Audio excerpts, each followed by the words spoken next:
Hello दोस्तों, आज मैं आप सबों के बीच एक सेट लेकर आया हूं जो बिहार पुलिस कांस्टेबल परीक्षा 2012 का पूछा हुआ सवाल है। वह द्वितीय पाली में पूछा गया। तो आइए सबसे पहले मैं आप सबों को यह प्रश्न का जवाब देता हूं। पहला सवाल है प्रौद्योगिक इतिहास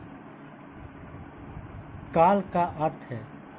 पहला, प्राचीनकालीन इतिहास। दूसरा, वह समय जिसका कोई ऐतिहासिक लिखित ब्यौरा ना हो, वह समय जिसका ऐतिहासिक ब्यौरा उपलब्ध हो। और वह नवकालीन इतिहास।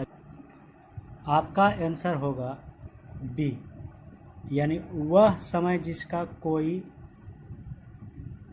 ऐतिहासिक ब्यौरा ना हो। दूसरा सवाल है वास्को डी गामा यात्री कौन था? तो पहला स्पेन, दूसरा इंग्लैंड, तीसरा पुर्तगाल, चौथा डी। यानी तो क्या वास्को डी गामा कहाँ का यात्री था? पुर्तगाल का था। भारतीय संविधान के कितने वर्ष तक के बच्चों के लिए निःशुल्क एवं अनिवार्य शिक्षा की व्यवस्था की गई? देखिए, यहाँ निःशुल्क शिक्षा की बात कर रही है, तो 6 वर्ष से 14 वर्ष के बीच का है। यानी भारतीय संविधान में निःशुल्क शिक्षा 6 वर्ष से 14 वर्ष के बच्चों के बीच में दिया जा रहा है।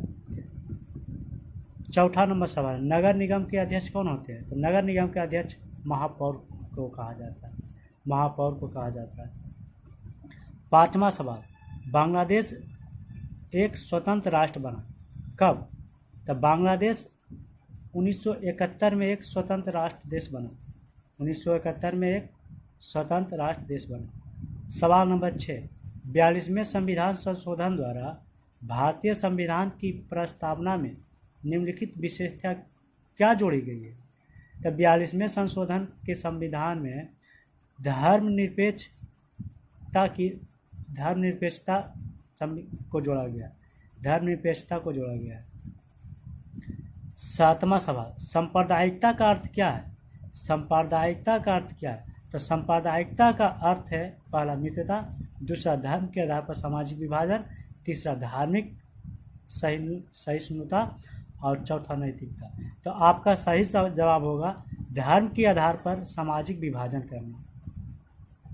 सवाल नंबर 8, 2011 की जनगणना के अनुसार महिलाओं की साक्षरता दर कितना थी? तो 50%। भारतीय राष्ट्रीय कांग्रेस के संस्थापक कौन थे? तो भारतीय राष्ट्रीय कांग्रेस के संस्थापक कौन थे?